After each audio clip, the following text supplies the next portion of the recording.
Bonjour à tous, aujourd'hui je vais vous présenter quelques petits outils que j'utilise en couture. La roulette à marquer vous permet de reporter votre patron sur un autre papier ou directement sur votre tissu. Ici j'ai un patron multitaille que je souhaite reporter sur un autre papier en sélectionnant une seule des tailles. Donc je viens positionner ma roulette sur les lignes que je souhaite reporter et j'appuie fortement pour faire un transfert. Une fois qu'on retire le patron, on voit que ça a bien marqué sur mon papier, je n'ai plus qu'à tracer une ligne pour relier tous les points.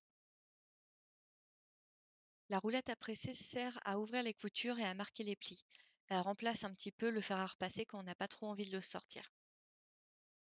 Celle-ci est toute neuve, avant j'utilisais une roulette à joint.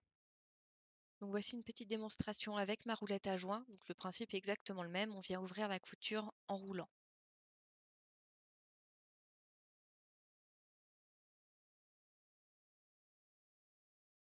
Le poinçon sert à faire des trous dans le tissu en écartant les fibres.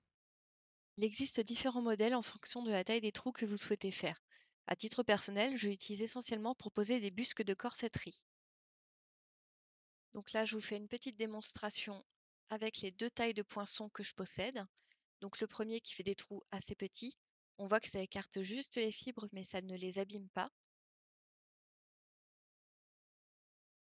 Le gros poinçon va faire à peu près la même chose, sauf qu'au bout d'un moment, ça va quand même casser quelques fibres.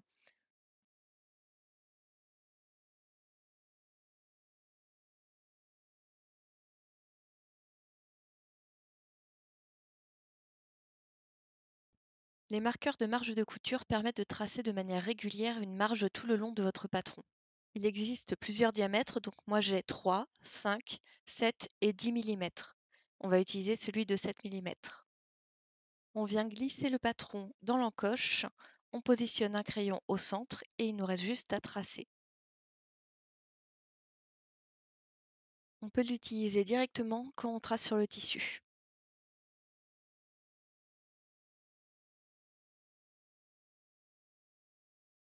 Le porte-mine craie est un crayon de traçage, donc on peut remplacer notre craie à l'intérieur en choisissant une craie de couleur ou une craie blanche.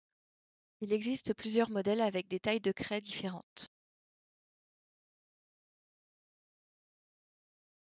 Le stylo est vendu avec son taille-crayon, donc on peut tailler notre craie pour qu'elle reste toujours bien pointue.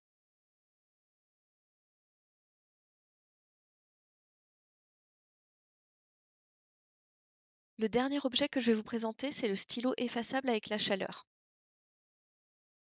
Il existe différentes couleurs, vous pouvez sélectionner celle qui convient le mieux pour votre projet.